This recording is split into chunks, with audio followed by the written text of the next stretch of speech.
میں نے دیکھا ہے لوگوں کو تنقید کرتے ہوئے، وہ دیکھو جی کتنا اللہ نے نوازا ہے لیکن بندہ بڑا ہی سوچ سمجھ کے چلتا ہے، تو یہ تو تعریف کرنے والی بات تھی، آپ تنقید کر رہے ہیں۔ اللہ کا بڑا انعام ہے لیکن وہ شخص جو ہے نا وہ بعض چیزیں جو ہیں ان میں بڑی وہ سختی کرتا ہے، تو بھئی یہ تو تعریف والی بات تھی۔ ہاں بخل اگر کرتا ہے تو پھر مذموم ہے، کنجوسی کرتا ہے جہاں خرچ کرنا چاہیے نہیں کرتا تو پھر بات زیادتی والی ہے، لیکن اگر وہ سوچ سمجھ کے چلتا ہے، اسراف سے بچتا ہے، تو یہ تو تعریف والی بات تھی۔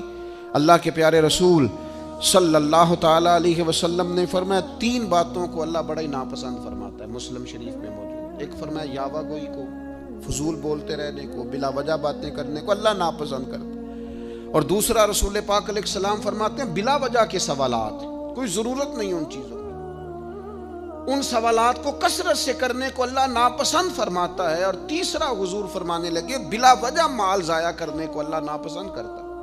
خدا نے تجھے اپنی رحمت سے دیا اور تو ضائع کرتا جا رہا ہے، لٹاتا جا رہا ہے۔ تجھے اللہ نے اگر اپنے فضل سے دیا ہے تو اب کرنے کا کام یہ ہے کہ تو اس میں احتیاط کر، تو اس چیز کو سمجھ۔ ہمارے پاس جو کچھ بھی ہے نا میرے دوستو، یہ ہمارے رب کی طرف سے ہمارے پاس امانت ہے، امانتوں کو کبھی بھی ضائع نہیں کرتے۔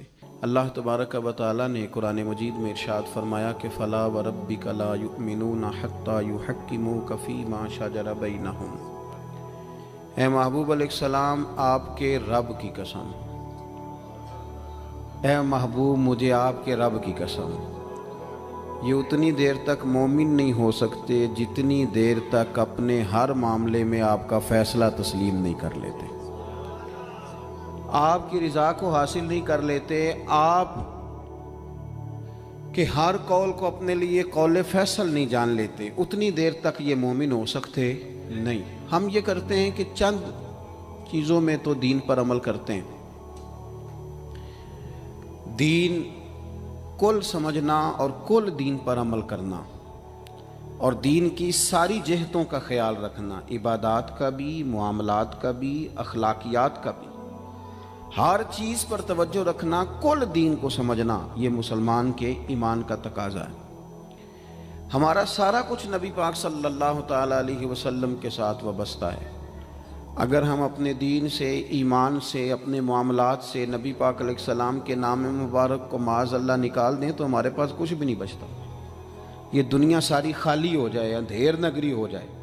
سرور کائنات صلی اللہ تعالیٰ علیہ وسلم کے نام نامی اسم گرامی کی برکت سے ہی ستاروں میں روشنی ہے، پھولوں میں خوشبو ہے، اور کائنات کے سارے رنگ حضور ہی کا صدقہ ہیں۔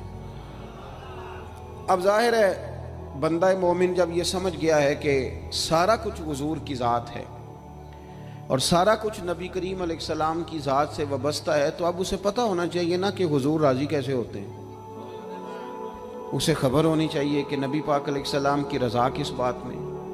سب سے پہلے یہ سمجھ لیں کہ حضور نے فرمایا نماز میری آنکھوں کی ٹھنڈک ہے، یعنی ہم چونکہ کچھ باتیں بہت زیادہ سنتے ہیں تو اس کا ذائقہ نہیں محسوس کرتے، کبھی حدیث کے لفظوں پر غور کریں، فرمایا نماز میری آنکھوں کی ٹھنڈک ہے، یعنی کہتے ہیں نا آنکھیں ٹھنڈی ہو گئیں، تو حضور فرماتے ہیں جب تو سجدہ کرتا ہے نا میرے امتی، جب تو نماز پڑھتا ہے، رکوع قیام سجود کرتا ہے، تو تیرے نبی کی آنکھیں ٹھنڈی ہوتی ہیں۔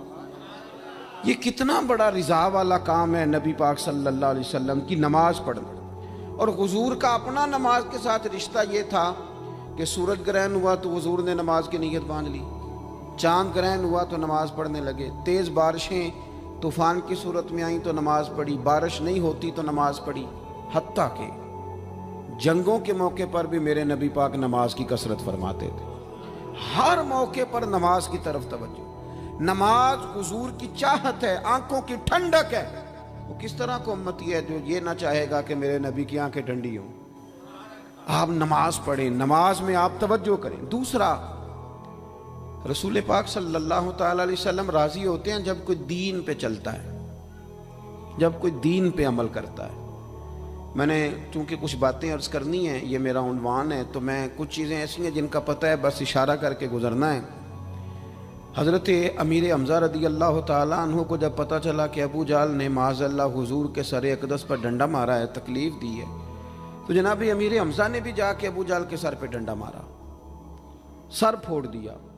آ کے حضور کی بارگاہ میں عرض کرنے لگے کہ اے محبوب علیہ السلام میرے پیارے بھتیجے راضی ہو جائیں، میں نے بدلہ لے لیا ہے، ابو جہل کا سر میں نے زیادہ پھوڑ دیا ہے۔ تو حضور نے فرمایا چچا میں ابو جہل کا سر پھوڑنے سے تو خوش نہیں نہ ہوتا، تو اے محبوب آپ کیسے خوش ہوتے ہیں؟ فرمایا آپ میرے دین کا کلمہ پڑھ جائیں، مسلمان ہو جائیں، میں خوش ہو جاؤں گا۔ تو ہم چیزوں کو سمجھتے نہیں۔ دین پر جب کوئی بندہ آتا ہے، دین پہ عمل کرتا ہے، ہماری تو تڑپ ہونی چاہیے نا، لیکن نا حضور کی خواہش ہے لوگ مومن ہو جائیں۔ وحشی حضرت امیر حمزہ کا قاتل آ کے عرض کرتا ہے حضور اگر میں کلمہ پڑھ لوں تو معافی ہے؟ فرمایا آ صحیح، دین قبول کر، تیرے لیے بھی معافی ہے۔ میرے بھائی جو دین پہ آئے، دین پر عمل کرے، اس سے حضور خوش ہوتے ہیں۔ جھنڈیاں لگانا بڑا کام ہے، یہ کمکمے سجانا بڑا کام ہے، نعرے لگانا بڑا کام ہے، اس میں بڑی سعادت ہے، لیکن سمجھ لینا کہ یہ تو ہم پھول بوٹے لگا رہے ہیں دین کے کام میں، جو بنیاد ہے وہ تو دین قبول کرنا ہے، جو اساس ہے وہ تو دین پہ عمل کرنا ہے۔ اب آپ تیسری بات سنیں، حضور کس بات سے راضی ہوتے ہیں؟ توجہ ہے آپ کی میری بات پر؟ ہمارے ہاں نا جب کسی کا والد فوت ہو جاتا ہے نا، جو بچہ یتیم ہو جاتا ہے، تھوڑے دنوں تک لوگوں کی ہمدردیاں اس کے ساتھ رہتی ہیں۔ پتر میں تیرے ساتھ ہوں، فکر نہ کرنا، روز آتے ہیں، چوتھے دن آتے ہیں، میں جناب خادم ہوا، فکر نہ کرنا پتر میں حاضر ہوں۔ پھر جب 15-20 دن گزرتے ہیں تو پھر کہتے ہیں نہیں بڑا کچھ چھوڑ کے گیا ان کا ابا۔ ایسے تھوڑی بات ہے، اس نے کمائی کی سنبھالے ہوئے پیسے ان لوگوں نے۔ پھر تھوڑے سے 6 ماہ گزر جاتے ہیں تو پھر کمزوریاں نظر آتی ہیں یتیموں میں۔ پھر لوگ کہتے ہیں نہیں جی یہ نکمے بڑے ہیں، انہیں کام کرنا چاہیے، ہاتھ پھیلاتے ہیں، عادت پڑ گئی ہے۔ میں نے دیکھا ہے آہستہ آہستہ سخت ہو گئے۔ میں نے یتیموں کی یہ کیفیت دیکھی ہے کہ وہ اتنے زیادہ پریشان ہو جاتے ہیں، اتنی آزمائش میں آ جاتے ہیں کہ وہ باقی سارے لوگوں سے نفرت کرنے لگتے ہیں۔ کہاں گئے وہ کل جو کل والے دن آ کے کہہ رہے تھے مجھے بتاؤ میں روٹی پکاتا ہوں، 10ویں میں مجھے یاد کرنا بھول گیا انہیں سارا کچھ۔ وہ جس نگاہ سے اپنے بچے کو دیکھتے ہیں اس نگاہ سے دیکھتے ہی نہیں۔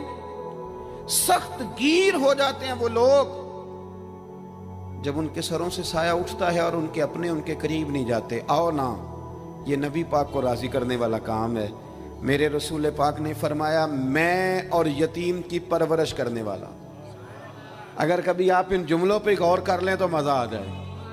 حضور نے فرمایا میں اور یتیم کی پرورش کرنے والا، کفالت کرنے والا اس طرح جوڑ کے جنت میں جائیں گے جس طرح میری 2 انگلیاں جڑی ہوئی ہیں۔ اتنا زیادہ حضور راضی ہیں، اتنا قرب ملے گا، 2 انگلیوں کی طرح جوڑ کے حضور کے ساتھ جنت میں جائے گا۔ وہ اپنے پرائے کا غم کھانے والا، مرادیں غریبوں کی بر لانے والا، مصیبت میں غیروں کے کام آنے والا۔ میرے عزیز نبی پاک صلی اللہ تعالیٰ علیہ وسلم نے کہا تم نہ عشق شوئی کرو۔ چوتھا کام کیا ہے حضور کو راضی کرنے والا؟ سبق بھولتا نہیں جا رہا آپ کو۔ پہلا کیا بتایا ہے؟ اللہ تو ہم خوش رکھے، 4-5 بندیاں نو یاد ہے ماشاءاللہ۔ نماز پہلا کام، دوسرا جی دین پہ عمل کرنا، تیسرا جی یتیم کے ساتھ، او ماشاءاللہ جی اتنی اچھی کلاس مل گئی ہے آپ کو تو سبق یاد ہو رہا ہے۔ اب چوتھی بات سنیں، آپ نے بڑا سنا ہے بیٹیوں کے بارے میں ہمارے رویے بڑے میٹھے ہیں، بڑے اچھے ہیں، بیٹی او جی تی آ گئی سی بوئے تھے، یہ ساری باتیں بڑی خیر کی، بڑی خیر کی، پر ناراض نہ ہونا۔ بیٹی کو نا پیار بھی دیتے ہیں، بیٹی کے نام پہ روتے بھی ہیں، بڑا کچھ کرتے ہیں، پر بیٹیوں کو حصہ نہیں دیتے۔ اور یہ حصہ صرف کروڑ پتی آدمی کا تو نہیں بنتا، جس کا 5 مرلے کا مکان ہے اس کی بیٹی کا بھی حصہ بنتا ہے۔ چودھریوں پہ اعتراض کرنا، سیٹھوں نوابوں پہ اعتراض کرنا، جاگیرداروں پہ اعتراض کرنا، وہ جو حصہ نہیں دیا آپ نے دیا ہے۔ وہ میں نے جی شادی کر دی تھی بچی کی، تو بچے کی نہیں کی، اس پہ نہیں پیسے لگے۔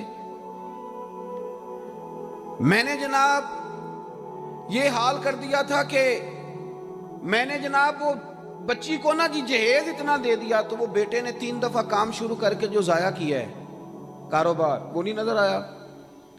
اور پھر اگر خدا نہ خواستہ باپ چلا جائے اور بھائی کے ذمے لگ جائیں، تو میں نے دیکھا ہے کہ بھائی اتنا کام نہیں کرتے جتنی کہانیاں سناتے ہیں. تیرا فلاں بھی میں نے کیا، فلاں بھی میں نے کیا. بھئی تیری بہن تھی، تو نہیں کرنا تھا؟ او یارو، بیٹی کا پیار، حضور اس سے راضی ہوتے ہیں، حضور راضی ہوتے ہیں. نبی پاک علیہ السلام نے فرمایا جس کے حصے میں 4 بیٹیاں آئیں یا 3 بیٹیاں آئیں یا 2 بیٹیاں آئیں، مختلف روایتوں میں لفظ ہے، یا فرمایا 1 بیٹی آئی تیاں لئی پردیس میں بابل تے پتراں لی جاگیراں، چپ رہنا تے منہ کچھ بھی نہ کہنا تیاں دیاں تقدیراں. بیٹی کا وہ مقام جو حضور صلی اللہ علیہ وسلم جس سے راضی ہوتے ہیں، اس مقام پر توجہ کریں. آج بھی بیٹی ڈری ڈری سی سہمی سی گھر آتی ہے، سہمی. اور میں نے وہ والی بیٹیاں بھی دیکھی ہیں کہ شوہر کہہ رہا ہے کہ جا حصہ لے کے آ، تو وہ کہتی ہے میں حصہ مانگنے گئی تو میرا وہ دروازہ بھی بند ہو جائے گا. بھائی کہندا حصہ لے لے تے پرت پھر مرے دا منہ نہ ویکھی. اتنی مشکل میں بیٹی کو ڈال دیا. سنو نا، حضور نے فرمایا جس کے ذمہ 2 3 یا 1 بیٹی بھی آ گئی، فرمایا اس کی صحیح پرورش کر کے عزت سے رخصت کر کے آ جائے، حضور فرماتے ہیں میں اس کا بازو تھام کے جنت میں ساتھ لے کے جاؤں گا.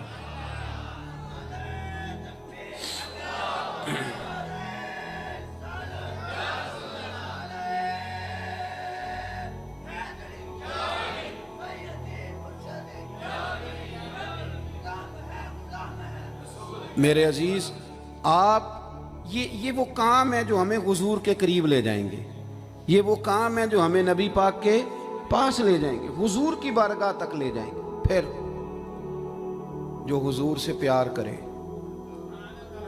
جو نبی کریم سے محبت کرے، محبوب فرماتے ہیں جس نے مجھ سے محبت کی نا، لیکن محبت نہ نیری ناروں والی نہ کرے، وہ اس کا عشق رسول صرف محفل والے دن ہی نہ ہو، جب دکان پہ بیٹھے پھر بھی عاشق رسول ہی ہو، جب وہ لین دین کرے تو پھر بھی عاشق رسول ہی ہو، جب وہ لڑائی کا وقت آئے تو اسے پتہ چلے کہ میں معمولی نہیں، میں عاشق رسول ہوں، میں نے بولنا بھی تمیز کے ساتھ ہے. میں چونکہ مجھے لوگ کہتے ہیں حضور سے محبت کرنے والا، تو اس کے رویوں سے بھی پتہ چلے کہ حضور کا پیارا ہے. لوگ نا، میں اپنے سنگیوں سے، پیر بھائیوں سے اکثر کہتا ہوں کہ گھر جا کے کوئی بندہ اپنے پیر صاحب کی بڑی تعریف کرے نا، تو پھر اپنی بیوی کو گالی دے تو بیوی کہتی ہے دسیا تینوں پیر صاحب نے. تو جب آپ کے گھر والے یہ شکوہ کر رہے ہیں تو باہر والے نہیں کریں گے. آپ کا عملی انداز بھی تو ہو نا حضور سے محبت کا، عملی انداز، یعنی آپ کے لہجوں سے محبت ٹپکے، آپ کے انداز سے پیار ٹپکے. حضور نے فرمایا جو بندہ مجھ سے پیار کرے گا نا فَكَانَ مَعِيَ فِي الْجَنَّةِ، وہ جنت میں بھی میرے ساتھ ہی ہوگا. محبت مصطفیٰ ایمان کی جان ہے. آگے بڑھیے. 6ٹھی بات، جو حضور کو راضی کرنا چاہے وہ درود پاک زیادہ پڑھے. یہ جو درود شریف ہے نا، جو لوگ کہتے ہیں نا میری طبیعت کڑوی کڑوی سی رہتی ہے، پتہ نہیں تلخ رہتا ہوں، دل نہیں لگتا، وہ دوائی بھی تو کھاتی ہیں نا پابندی کے ساتھ، بلڈ پریشر بھی تو چیک کرتے ہیں نا پابندی کے ساتھ، مشورہ دیتے ہیں نا ڈاکٹر کہ بلڈ پریشر چیک کرنا، چوتھے دن شوگر چیک کرنا، یہ ساری مصیبتیں بھی تو کرتے ہیں نا. تو جو کہتے ہیں نا پریشان رہتا ہوں، وہ کچھ دن نا پابندی سے درود شریف بھی پڑھ کے دیکھے. ادھر دیکھو میں کیا کہنے لگا ہوں. درود پاک پڑھنے والے بندے کے نا چاروں جانب رحمت ہی رحمت آ جاتی ہے. نہیں، مجھے پتہ ہے نا کہ آپ کی توجہ کس بات پہ ہے، آپ زیادہ توجہ کریں گے تو بات کر لو تو زیادہ آئے گا. چاروں جانور. اچھا چلے میں چونکہ پیر صاحب ہوں، مولوی صاحب ہوں، کافی لوگ، میرا خیال ہے، میرا گمان ہے کہ کافی لوگ مجھے جانتے ہیں. گمان ہو جاتا ہے نا جب گاڑی کے پیچھے لوگ بھاگتے ہیں تو بندے کو بڑی غلط فہمیاں ہوتی ہیں. حالانکہ ڈرنا ہی زیادہ بہتر ہے، ڈرنا ہی زیادہ بہتر ہے. اللہ تبارک و تعالیٰ اپنی خفیہ تدبیر میں جب فیصلہ کرے تو رحمت والا فیصلہ کرے، اور اللہ ہماری پردہ پوشی کرے.